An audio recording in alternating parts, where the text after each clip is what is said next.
Hello, Marky Dragon, also known as Marcus Eikenberry in real life, and good morning, good afternoon, good evening, wherever in the world you are. Welcome to another roundtable for Let's Build an MMO, where you and I get to design the game, and the NeoJack development company makes it for us. Then we all get to play it. Woohoo! Okay, so we've got Brian on camera chugging something blue. No commercials. No Commercials, yes, yes. Welcome, Brian. We've Hello, got Evil with us, and Ink, and Rengar. So, Rengar, if you don't have a mic, you could watch it on the live stream and not take up a spot here. Just saying. Here is a video for those of you watching live on Twitch, or a link, sorry. There is a link in Twitch chat, and we have a few spots left if you want to join us. So, anyway, today's topic is content. Everybody's got to take a drink. Is content stuff? Let's see, tools for content.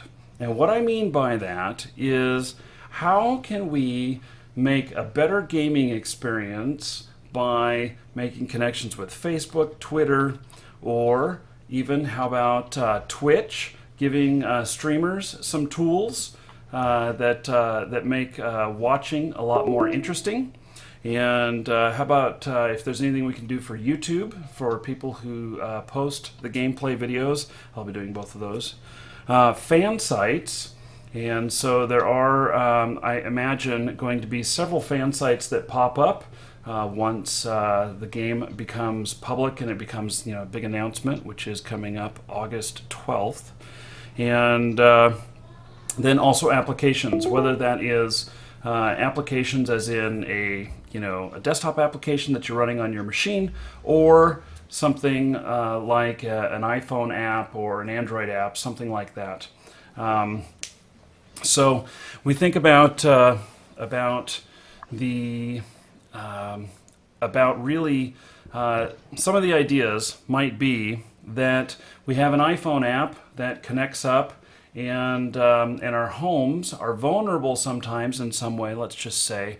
And so when someone is breaking into your house, you get an alert. And so your phone buzzes, gives you an alert, and maybe it means that you run to your computer and log in, or maybe it means that you take some sort of action on your phone, like hire guards or something. I don't know, but just creative ways to think about this without. About how we can extend the gameplay beyond just when we're sitting in front of the computer. So, guys here in Hangout, have you got any ideas? Who wants to start first? I have an idea. Okay. Make it so there's a little link in the email that says something along the lines of, "Do you wish to terminate the player?"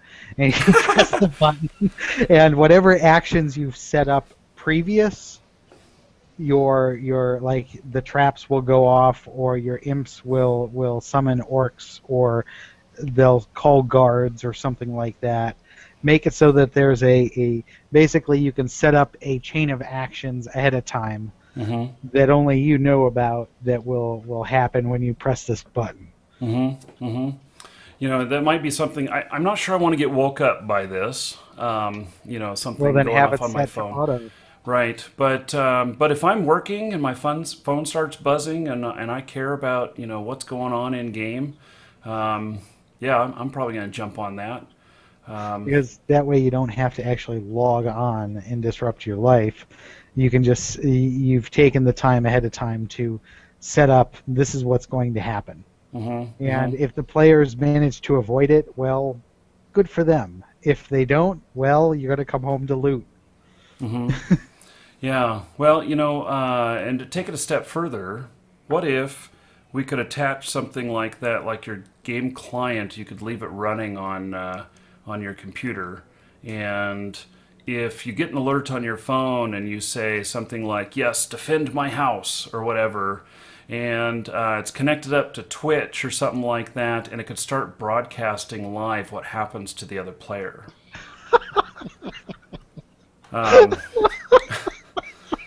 You know, I'm just saying. I'm just saying. I love it. I think that would be fun. I think that'd be one way of making content, you know. So I might have the Marquee Dragon, kill cam or whatever. Yeah, I don't know. See, this has got me like all sorts of happy. Oh, good. The kill cam. Yeah, well, I'm just thinking, I think there's all kinds of applications. There could even be having inventory on your phone and stuff, or inventory on a website. And so, like, you're able to connect up with API, and you know how we've talked about the books for logging what all items we have and where they're at. Yeah. Maybe you take these books back and you put it into your library, and then your library, via API to a website or whatnot, is something that you can access, and you can, tell it, okay, I want to put all these things in a certain container or something like that, or some other stuff, so that when I come back, then I can, I'll have everything organized, and I did that on work on my lunch break. Yeah. So, or during work. Offline marketing, so you can use the market and set market prices and stuff like that offline. Yeah. Or even skill training as well, so you can do skill training offline. So you can change that around. That's always good. Yeah. That could be interesting. Like Eve's skill training queue that they have.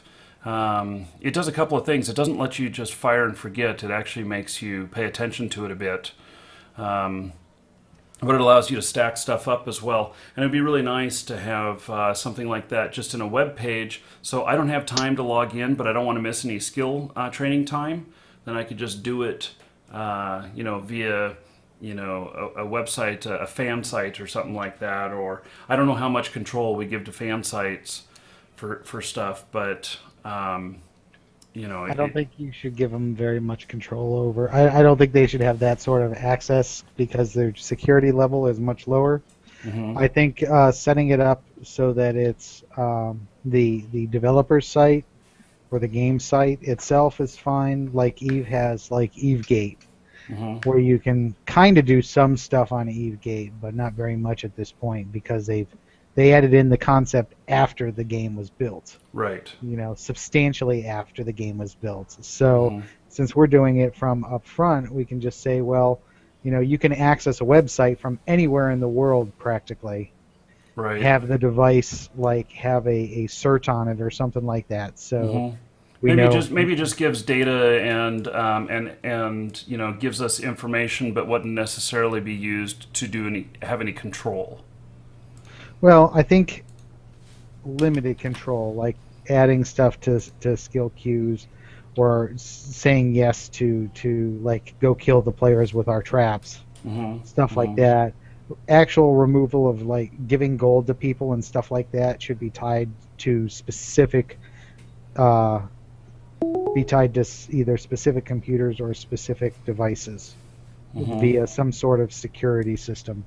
Preferably one that's as invisible to the players as possible, so that hackers have much more difficult time getting to it. Yeah, I've thought a good idea that I've been looking at a little bit is Google Authenticator, which could be added to the accounts, and that works on iPhone, it works on Android phones, and anybody who has a Google account can actually manage application passwords and stuff via web page.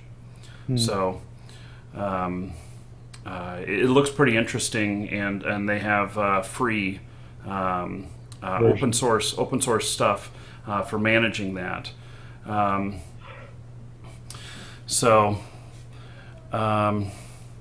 Yeah. Well, let's go through this list in order, and let's just see if any ideas pop up. So the first thing that I had on my list is Facebook.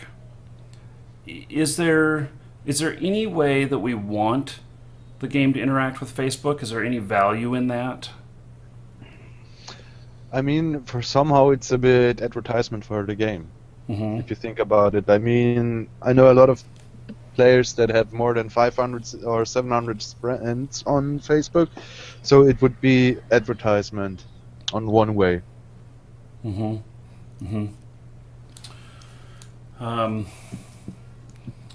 I could see that there are a bunch of people who would want to, post their accomplishments or whatever. But at the same time, when I see somebody, if I see one, I don't nix it off my Facebook list. But if I see multiples from the same person, I'll tell it that I just don't want to see that anymore. Yeah. And that's the point, yes. Yeah. But that's Facebook announcements, right? Like if you're pinging somebody, you could make like a Facebook game that would be a mini game inside the game, let you manage your markets or something like that, an integration point. Yeah. That sounds interesting. Well, essentially, because Facebook is on all your mobile devices too, it lets you make a lot of the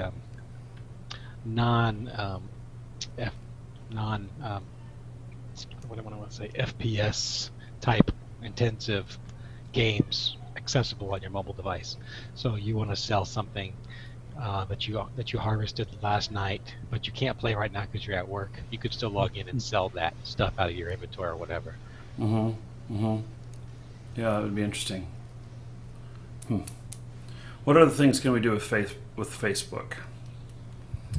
Maybe we can figure out what other friends are playing because they've connected their Facebook, and so we would just know that other friends. Well, maybe even on the back end, maybe you just select that you play or whatnot, and so in game when you log in and your other friend is hooked up as well, it might be able to give you an alert that these other people that you actually know in real life are currently playing. That's interesting. Or invite a friend program via Facebook. Oh, now that's interesting too. So it's like for example, I mean, there's one invite a friend program that I really like, and that's the invite a friend program from Riot Games for LoL. It's a quite interesting thing.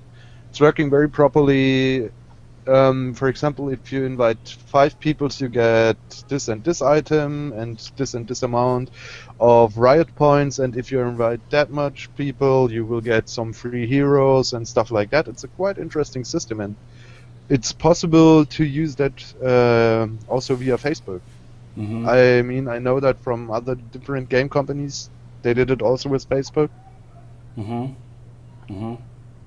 Yeah. No, I think that's good. That's a nice. It's a grassroots viral way of getting more people into the game, and we only have so many friends that we can invite. Most people, but at least if we could provide a little bit of value for their effort of asking their friends if they'd like to play, and then, also make it easier for them to find their friends in real life within the game. Maybe by being connected on Facebook as real life friends and connecting your Facebook with the game, that you get some sort of communication advantage or something like that. Some sort of reason or incentive to do it. Telepathy. Telepathy. Well, maybe. I could see though. Then I mean, I don't want it to get to the point where people are abusing it as well, making fake Facebook accounts to connect up and then friending every person in the game. Yeah, but that's a problem. This is normal on the game market, I must say. I mean, there are several invite a friend programs and they get abused like hell. Yeah, I see it all the time. So, yeah. So NeoJack guys are telling me that they can integrate with Facebook, and that wouldn't be too hard to do. But would there be a reward for players connecting to Facebook? Because quite often people are just selfish, and do I get anything by doing this? And if the answer is no, they won't do it. Well, I would do it even if I didn't get. Well, actually, see the benefit. Like if it's just connecting to get a benefit, maybe not. But by connecting, there are other benefits. Such as knowing when your friends are online, or maybe there is some sort of other points. One of the things that people do is they want to get more people to like their page. And the more people that like their page, the more people that see their posts and everything. And so maybe, if you like the game's page, then every month there's some little gift that's given to everyone who's liked the page that is also connected to their account in the game. And, it just keeps a connection there and a momentum. So, and there's really something to be said about numbers of people. So when you see a whole bunch of people have liked something and the number is high, then people, I think, tend to look at that a little bit more and say, hey, what is it that's so interesting about this? Why do so many people like it? Yeah. So it might just be a natural attraction or a natural marketing. Yeah. People are interested in things for objects that are catching a lot of attention from people. So if you have 20k likes or followers on Facebook, I think you will have an eye catcher. But if you only have 1,000 or something like that, nobody cares about it. But you also need to keep the numbers high, unlike like Greedmonger, where they actually bought 20k friends hit, and then the next day all disappeared again. Oh. Okay. You want something where you actually keep the numbers high, so a rolling gift sort of every month is certainly a good thing. I mean, it only has to be something really tiny, but just to keep people there and people actually liking the page rather than liking for a week and then logging off. Right. I must say, in Facebook cases, if you want to keep the players' attention on your side, you should do so.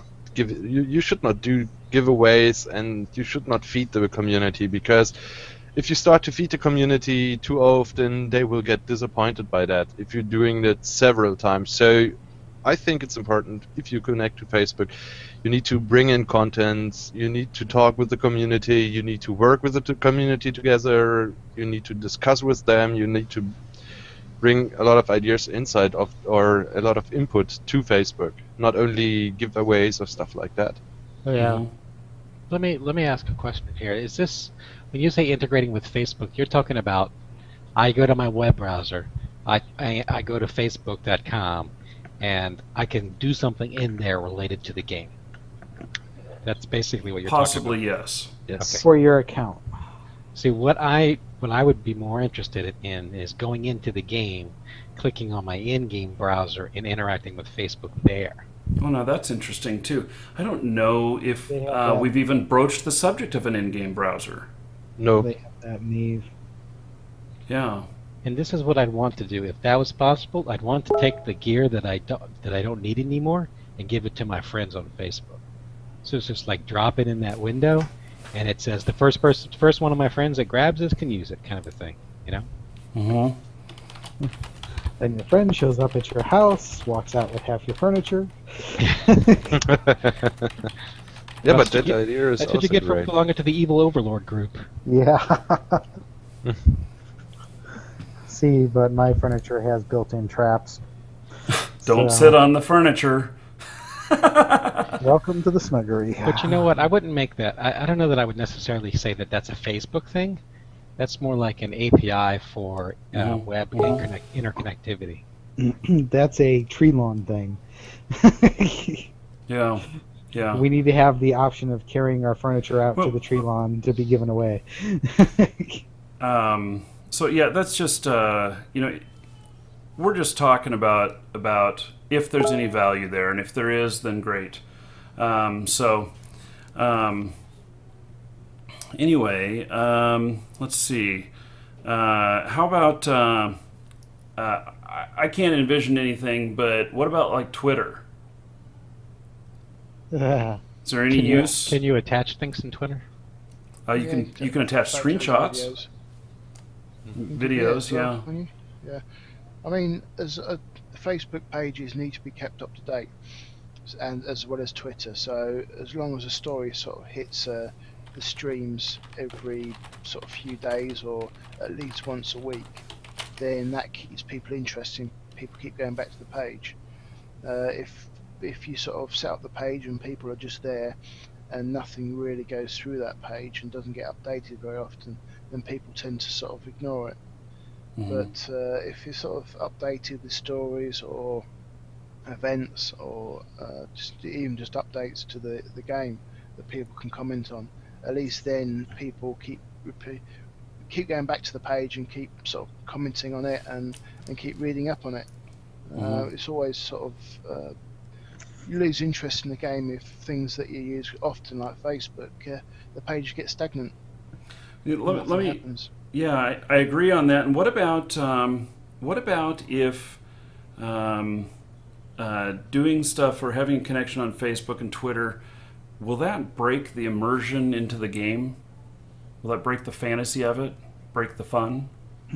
It depends on whether or not you're just logging into Facebook to make some adjustments to your character and leave. I mean, if you want to go do anything serious in the game, you actually should have to log into the game. But if you're doing something like changing your prices in your shop because you have a few extra minutes and you just want to fill your time and do regular maintenance stuff that you don't want to do in game, I think you should have that level of access, or updating your skill queues, or you know, you're spending time doing research or something like that, you know.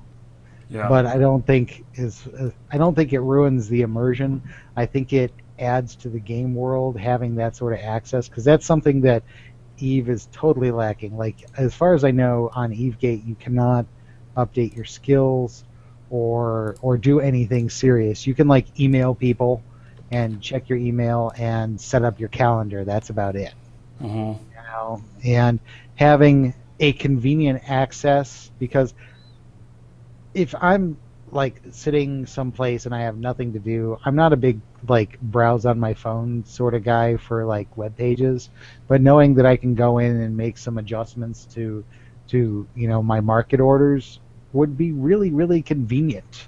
You know? Yeah.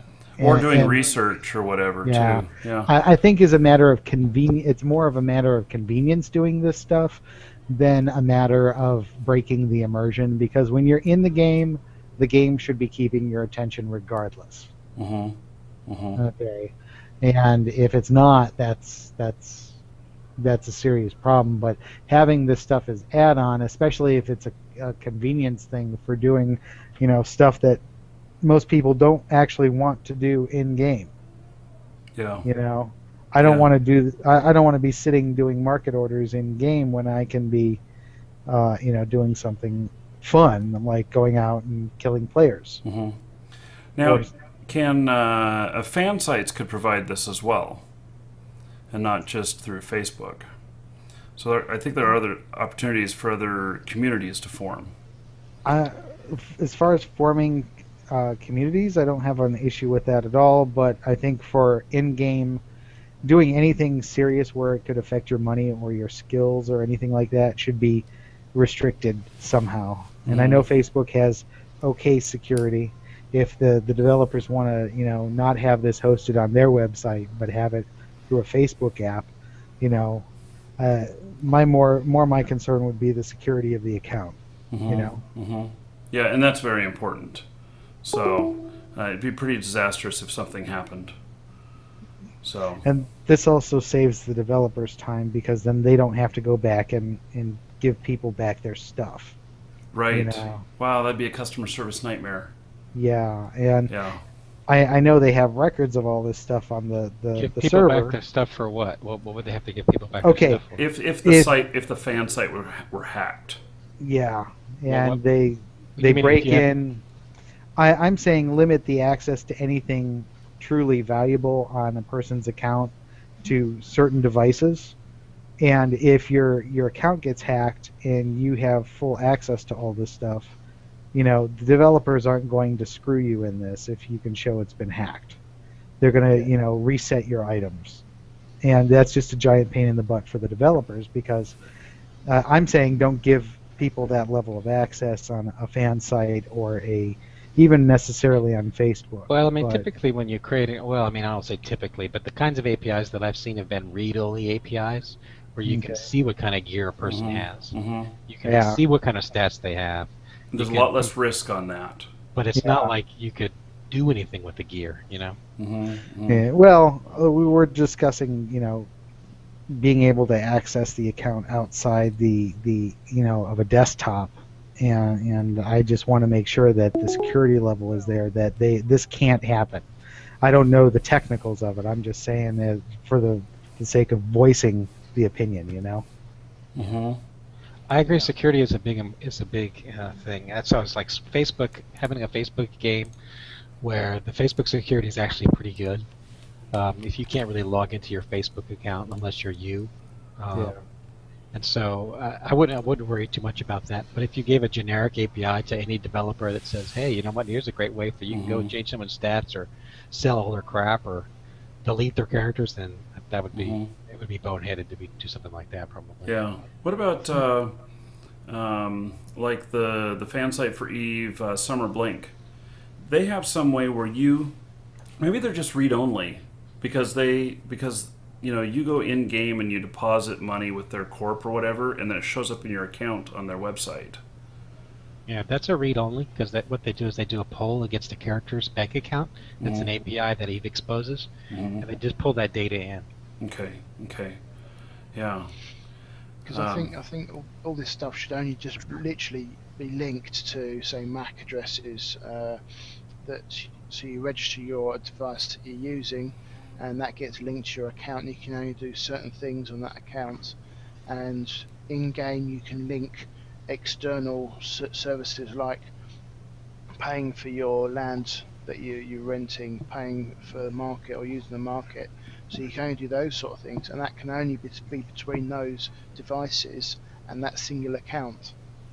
So therefore you have to register everything that you want to use for a certain account. So therefore it can't be abused where someone logs into a completely different device and tries and does things on your account. The Google Authenticator actually does that. That's part of how it works. But have limited amounts. So you can pay for, say you're at work and suddenly you realise you're running out of money to pay for the land that you own. You can sort of pay for that, or you can buy things off the market, put things on the market. But quite limited stuff, but stuff that nevertheless that does use the money. But you need devices to your accounts. You have to do it in game to register it, and or on their website to do it. Yeah. What kind of I'm just trying to think of what kind of content can be created if this data were made available. Summer Blink is a good example. They built a big lottery and they give out prizes of actual items in the games. So that's a push, right? You can push from a character. What ends up happening is one character ends up delivering that item to another character in the game. A real character does it. It's a real person. Right. Yeah.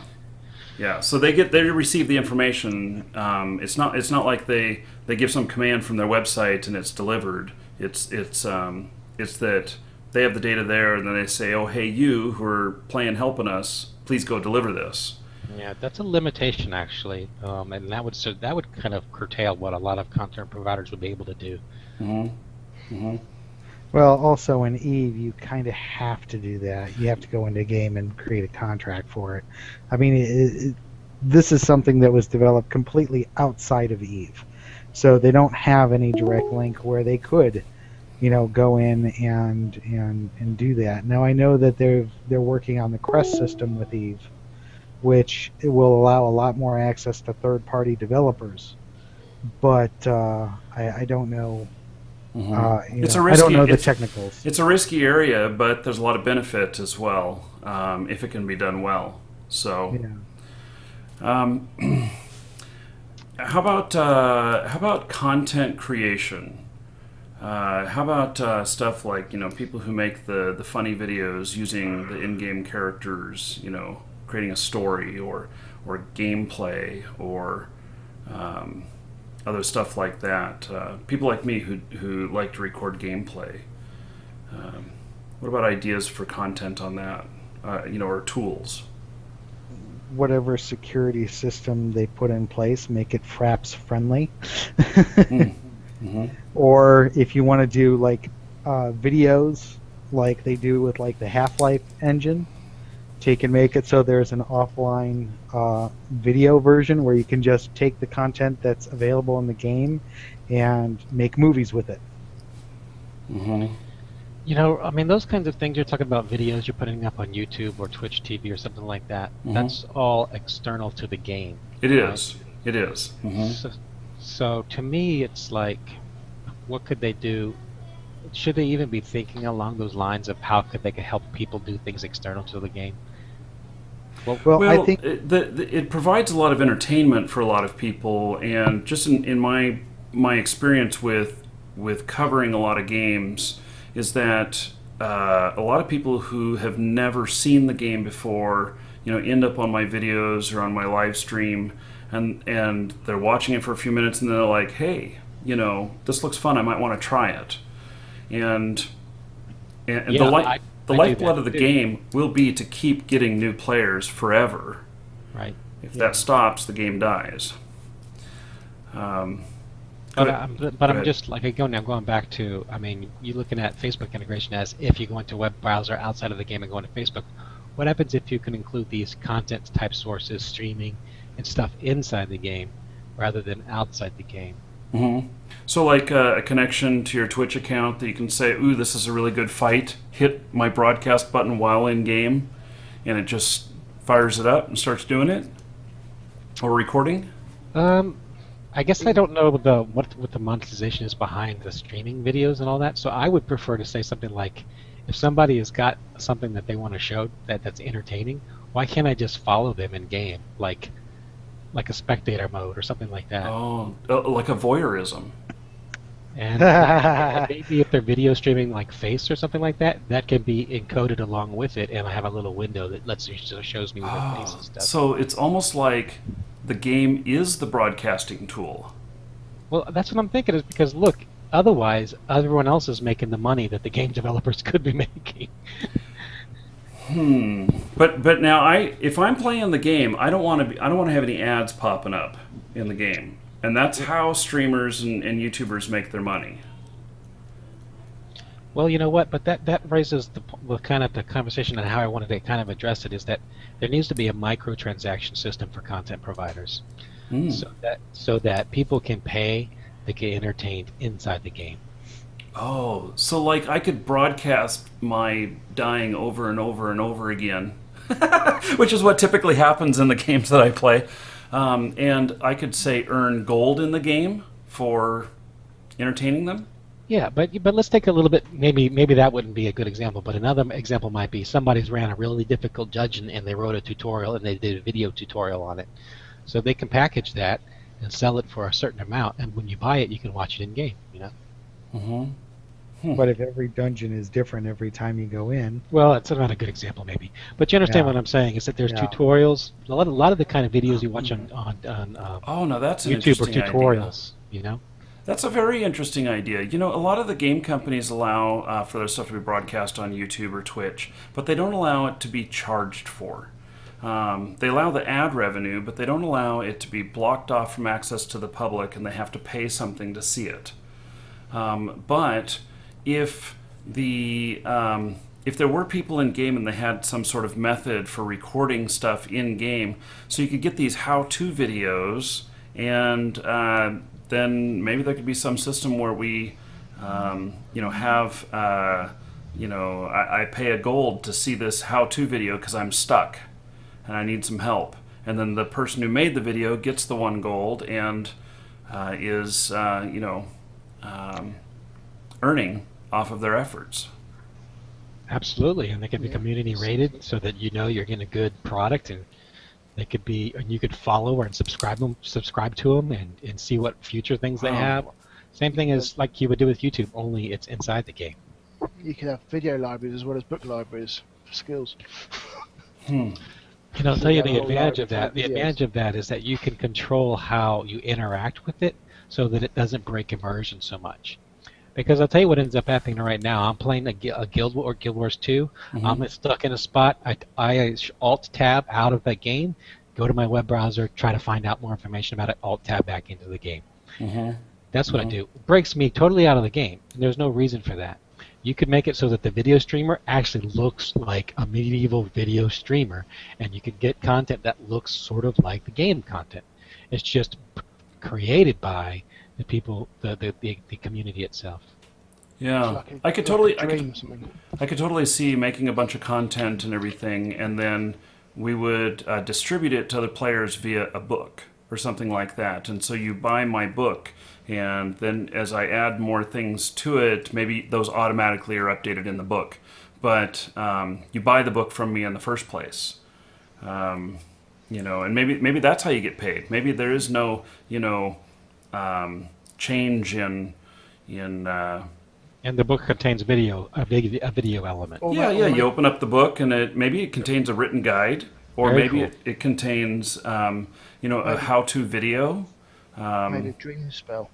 Sets through a That spell would make where you me- have a dream to show the video. Huh. It would give you another reason to have a library at your house. Yes.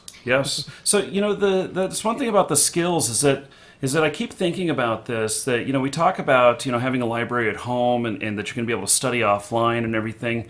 But the fact of the matter is that study is not just your character; it's you as a real person as well. Learning how to do these different things and how to navigate this path for the best development of your character.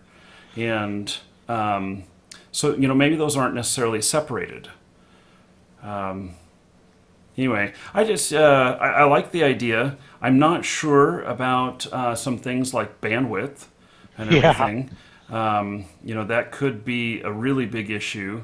Bandwidth does cost. It wouldn't come from this. It wouldn't come from the game server. Oh, you mean because right now YouTube kind of covers the cost of the bandwidth? Yes. Is what you're saying?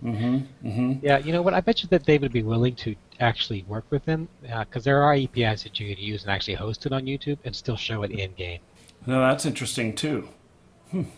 And then, So instead of an you know engine- what? I would really like it if I could do all of my how-to videos and post them up on YouTube for anybody who wants to watch them on YouTube. But then in-game, I could sell these books, the book of Marky's tips and tricks or whatever, and then they can watch them there. And then if they really want to get to my YouTube channel, I could have some sort of information on how they would get to there if they want to break out of the game. Sure. And maybe you can actually have like a subscribe feature too, where they could subscribe to you in any new books you write or any new things you come up with. They get a notice Wow. about it. Mm-hmm. Something like an in-game newsletter? Newspaper, maybe. Yeah, or the Pony Express will deliver it, and our carrier guy will be the one moving it from place to place. So, Wires. I actually think that's a really interesting idea. And then maybe if the book has a new video, the person has put a new video up, and they've added it to their book, that your book might glow or something on the shelf, so that that there's something new in it. Interesting. Yeah.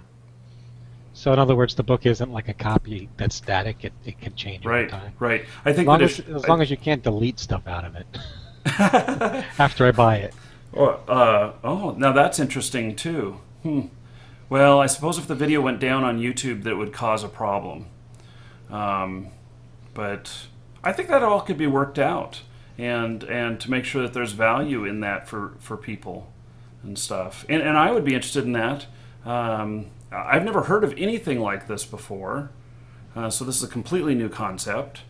And But you know what? That's just basically a YouTube page is just a web page, and I think you could do if you can expose the microtransactions like that, then you can get the community to just make all kinds of crazy things like build guides, or build utilities, or all these things can be opened up as a web page, interactive web page, and then you just buy them as a book, and it comes with all this functionality in it. And then I put it on my in my library in my home. And the people who actually create it get some in-game rewards for it because there's a microtransaction there. Microtransaction now, like in-game reward. So you mean something like they get some currency, or they get I don't know. Well, if I had to buy a book, I would give you whatever you asked for. The price was. You'd have to price it so that it would be interesting enough that people would buy it, but you would get that, and it would be delivered to you to your bank account. Interesting. I like that idea because I don't want I don't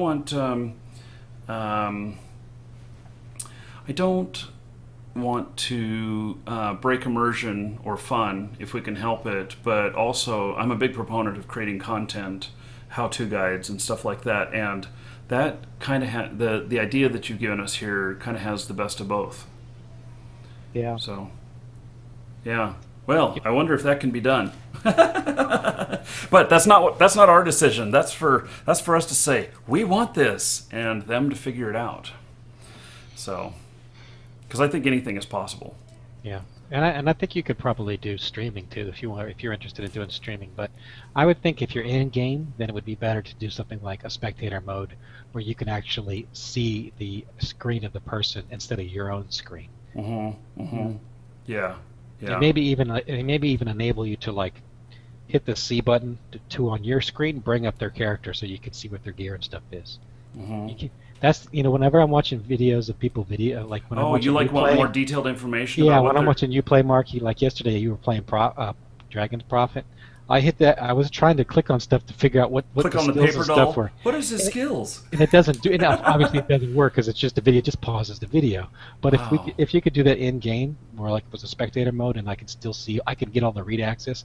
That'd be much more interesting to me. Wow, that's a much more interactive way of doing things. You could also link text and voice as well to that. So if you're, as we are in Google Hangout, if you're watching someone streaming, they could turn on voice chat or something. Yeah, or even text, just normal text chat as well, all involved in the same thing. So if you're all sort of following one person's playing, but there might be 10 people following them and talking them through it or discussing what they're doing and things like that. Maybe we could have their webcams, and we could line them all up across the top, and we can go on a drunken roam, and we can all watch us get drunk while we're out killing everybody that we come across. Yep. So wrong. The idea. So wrong. So fun. So wrong, it's right.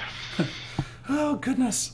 So, another idea I had for content creation was voyeurism.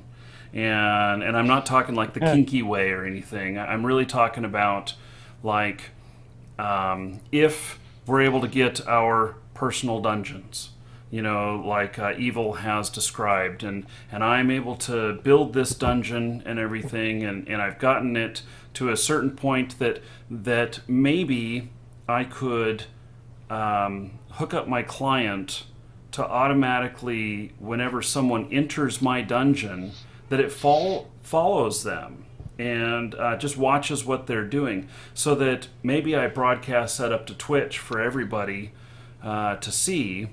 And I've built this awesome dungeon. I'm really proud of it, and we get to watch continually as people come in and try and get through it. Very cool, very cool. But again, Make that's that kind of like a spectator mode, kind of like you attached yourself to that person who came in the dungeon, and now you're looking at it from their screen's perspective. Oh yeah, maybe even first person or 3/4 overview, or depending on how maybe it's whatever view they are using. And so, or you take the view of the monsters that they're approaching. That would be awesome. That'd be good. Yeah, That would be totally awesome. It would be interesting as long as that there's somebody coming at them at that moment. Otherwise, it'll just be nothing to watch. Well, but maybe it would switch to the next monster, like a 3/4 overview of the next one that they're approaching that maybe the players have not seen yet. Interesting. Make it something like an augury spell. The only thing is we'd have to have some sort of delay on that or something, because I wouldn't want that to be. I could see that being abused. That like I have another client up and running, and I have it in that dungeon, and then I have the monsters watching, and so I know what's coming around the corner. I don't necessarily want people to be able to abuse it that way, but I think that that there's some really neat things that could be done. Or what if what if I could I work my skills up of voyeurism. Let's call the skill voyeurism, and maybe that's the skill you need on the character to be able to do that. And I get it all the way to the highest level, and so the mega boss that's running around the whole world and everything, that I can just follow him and see all the havoc that he does, and other people might watch the stream and say, "Oh, I think I recognize where he's at. Let's get a party together and let's all go battle him." And then they're on, the video of the battle. So, it's interesting. I mean, let's say you have a really low score. I wouldn't call it voyeurism, but maybe divination or something like that, and all you can do is see through the eyes of the ambient creatures, like through the birds or through the squirrels or something like that. Now, people could come up and kill them, so I mean that would kill your scout. Yeah. But you're not harmful. You're not carrying loot or anything. You're just looking. If you could do that, then I could see that being really interesting. Like you cast a spell and then you float around until you find something, and then you put yourself in its body so you can look at through its eyes, stuff like that. Yeah, we've talked a little bit about creature possession or being the monster. And maybe it could just be an extension of that you become that monster, but at the same time, maybe you're not controlling them. Maybe you are allowing them to continue on their own. You're just possessing their body in the way of just viewing. It's pretty interesting, but that gives you that's going to be a real strategy in PvP. I'll tell you, people will do that just to be able to see who's coming when they're coming without the risk of getting ganked. Mm-hmm. Yeah, I think that that it is very interesting, and so The hell? I don't know. Anyway, let's just continue on. So, maybe some other stuff that can be done with Twitch is that Twitch has an API, and we could monitor for certain events to happen. Like I could be a broadcaster, and when a certain event happens in game, then a broadcast starts or a recording starts, and that way. It'd be an easy way to create content and to get like these, best of moments, which can make for really entertaining viewing. So I think we were discussing about that before. Some tool, some broadcasting software that is directly implemented in the game, where you just need to hit the shortcut and then you start streaming and stuff like that. Mm-hmm. Yeah, and, who was saying some other games have that right now? Yeah, it was you saying that. Yeah, there are some other games that have that right now, and I know like the Xbox One that's coming out is going to have Twitch integrated with it.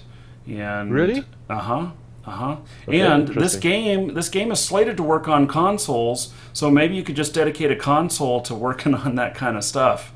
To instead of dedicating a whole machine, you just log in your console to an account on your guy that has voyeurism or whatever it is, and that's the channel or whatever, the stream. So okay, well, any other ideas on that, guys? Any other places we can take that? I still like the idea of having a offline editor that you can use for movies, because there's a limit to what you can do with inline or in-game items, and sometimes you just want to set up a story, because it's like Half-Life. There are live action Half-Life videos on YouTube of people who did like side stories. Mm-hmm. And I just found them like last night. I didn't even know this existed. And you see gameplay every once in a while, and sometimes you see funny videos like the WoW dancing videos and stuff like that. But being able to do something like that with the in-game engine, not have it affect anything in the game, but being able to do that, allow people that sort of creativity, does nothing but advertise your product. Mm-hmm. Mm-hmm. Yeah. I think that I am certainly going to recommend to NeoJack that they be very free with the license on using the the in-game video and stuff like that. There's some games that really try and control that, and the games that don't, it seems like they are more successful, and that there may be more people playing them. So they have to protect their content at the same time. It can't be abused, but as free and open as possible. Yeah. So, what about the idea of creating in-game content like a dungeon? Like, okay, we already talked about being able to create a playable dungeon. Mm-hmm. But they're really, other than this, well, let me just step back. What happens if I create something really fun like a dungeon? What do I get out of it? I'm just trying to figure out, what do I get out of it? Hopefully lots of player corpses with loot. Oh yeah. Mm-hmm. Mm-hmm. Yeah, So- yeah. Who knows? Maybe you get to maybe the loot that's not picked up, when a character dies and it decays away or whatever. Maybe a portion of that goes into your treasure chest. Maybe because it's your dungeon, you're able to walk all the way down in to the treasure chest and just pull out whatever items you want. Oh, mobs will be your pets, won't they? Yeah, Yeah, the that mobs would are be your cool. pets. That would be cool. Actually, I'd have imps to go around and collect the corpses and stuff. Because if you see a corpse in a hallway, something happened to it, probably a trap.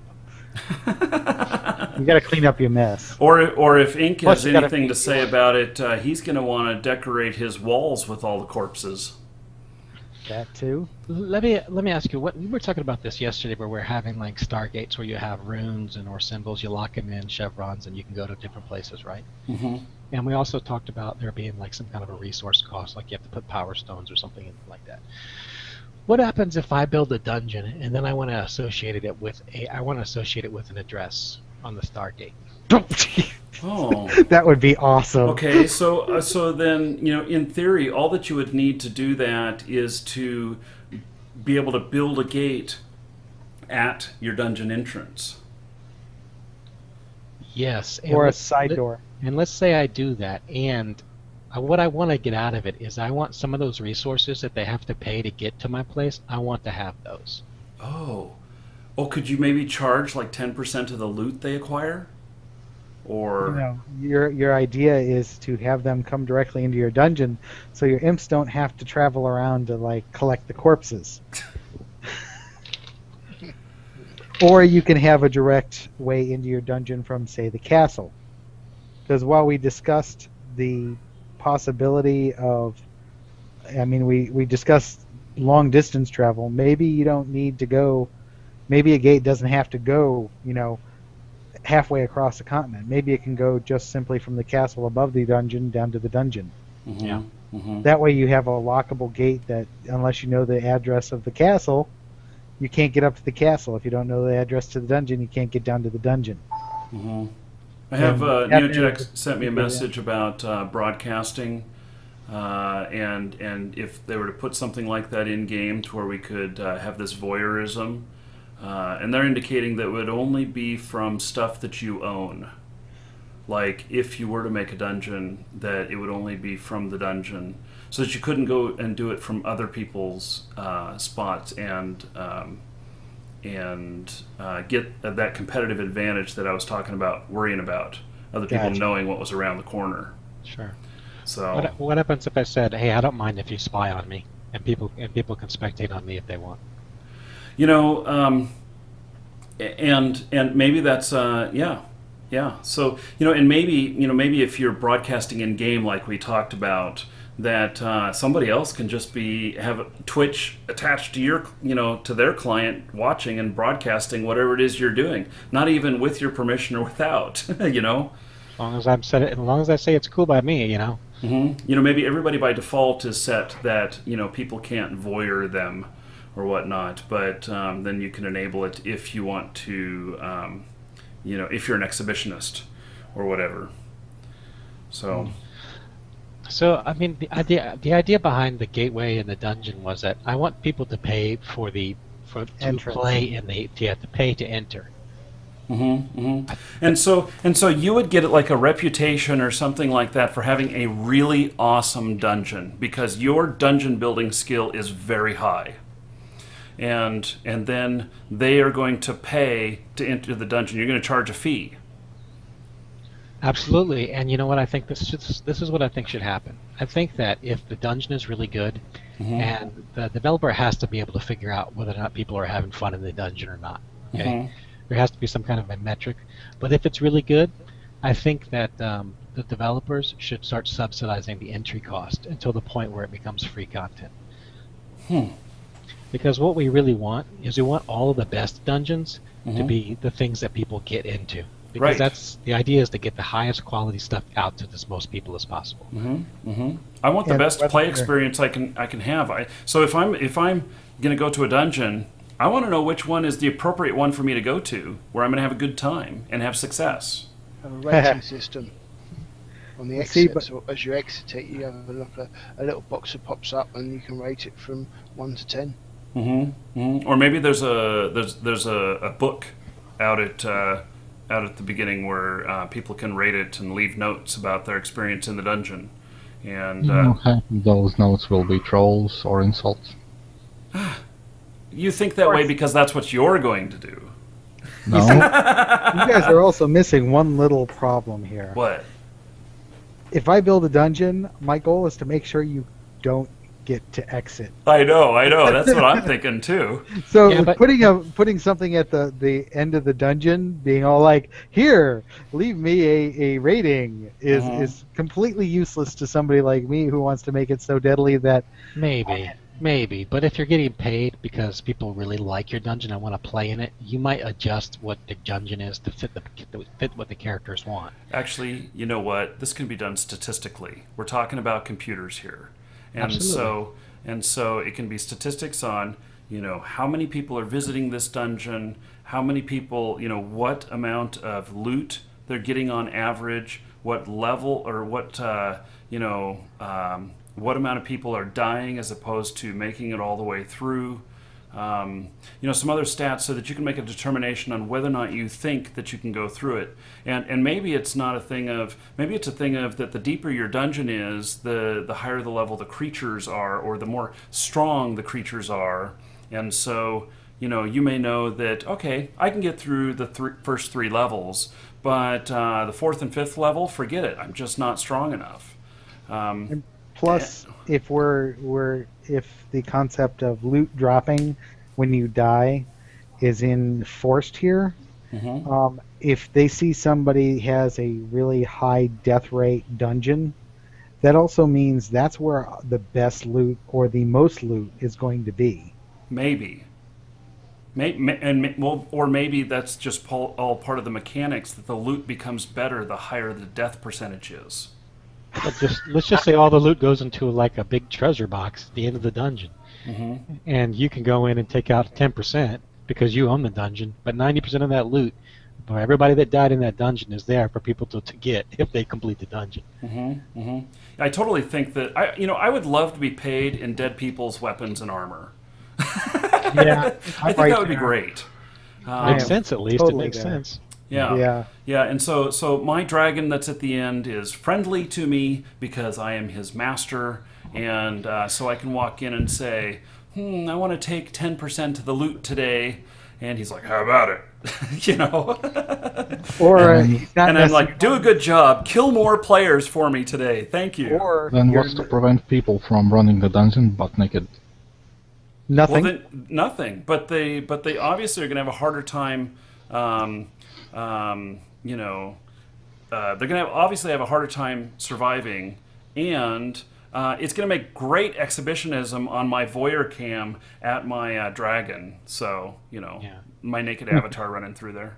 We talked about Streaking. dungeons not always like being a dungeon. So the idea with there is that if you're not going to charge, if you want to get paid in loot, then you make the cost of your dungeon entrance via gateway 0.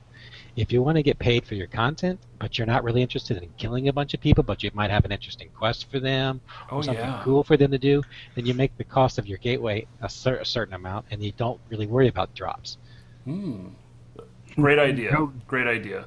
And It's off plus topic, but it's a great idea. Plus, this could also give you a structure to have them go do things like farm resources for you and stuff like that.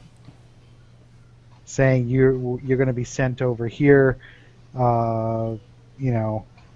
we need X amount, but because they're telling you where the resource is, you then get access to that resource on a regular basis. So you can be on the market there. It's a way to make PvE or farming a farming mechanic that somebody can hire other people. Yeah. Does that make sense? You can have a farming quest, so people actually get paid for it. So it's an easy way to make money for people that have money making it other ways. So if someone's making loads of money from manufacturing stuff, they can make quests to pay people to make money to gather wood. I like it. I like it all. Another thing I was thinking about is that if these personal dungeons are possible, they haven't said yet, but if these personal dungeons are possible, and the greater the land mass that you have means the more intricate the dungeon that you can make. Whether it's the David's idea of being could be above ground, it doesn't necessarily be underground or whatever, but. And then the more people that are coming to it, the more you earn from it, which allows you to pay for all the taxes on all of that huge plot of land that you have.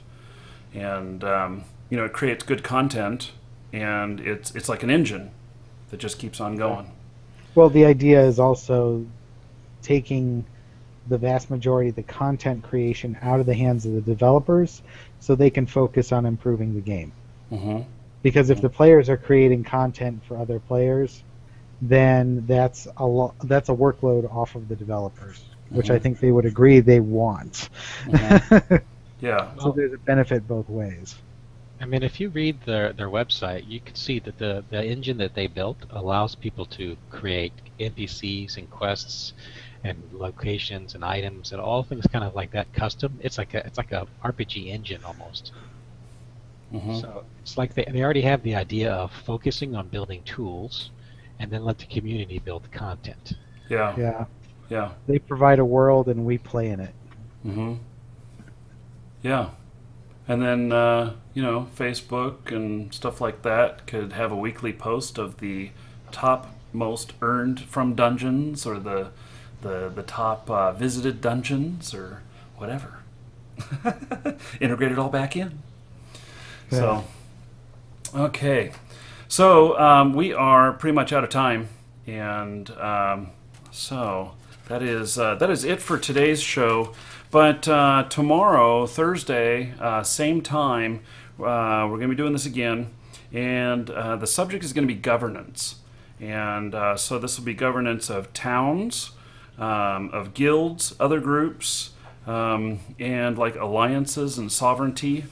And so it's not quite politics, but close. And so that will be the subject tomorrow for everyone who wants to join us.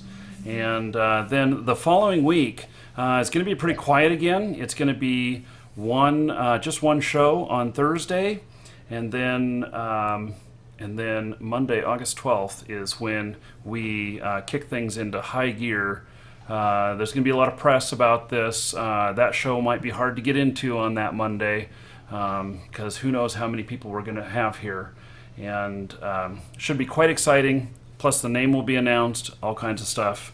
Also, we are working right now figuring out how we can reward the people that are here right now participating and who are watching the show live. So we have been logging everyone's Twitch account that is here, and just so that we can see whether or not you were here. And we're going to have something at some point for everybody who's participated in this. Obviously, when it goes to Kickstarter, you're going to see the rewards that you can pay for, but we're going to make sure that all of you who have been here right now helping out are going to get something as well. I don't know what it's going to be, but that's one of the things we're working on. So thank you, everybody. Thanks for everybody here in the Google Hangout and all of you in chat. And till tomorrow, same time, 23 hours from now. See you there. Bye, chat. Bye, chat.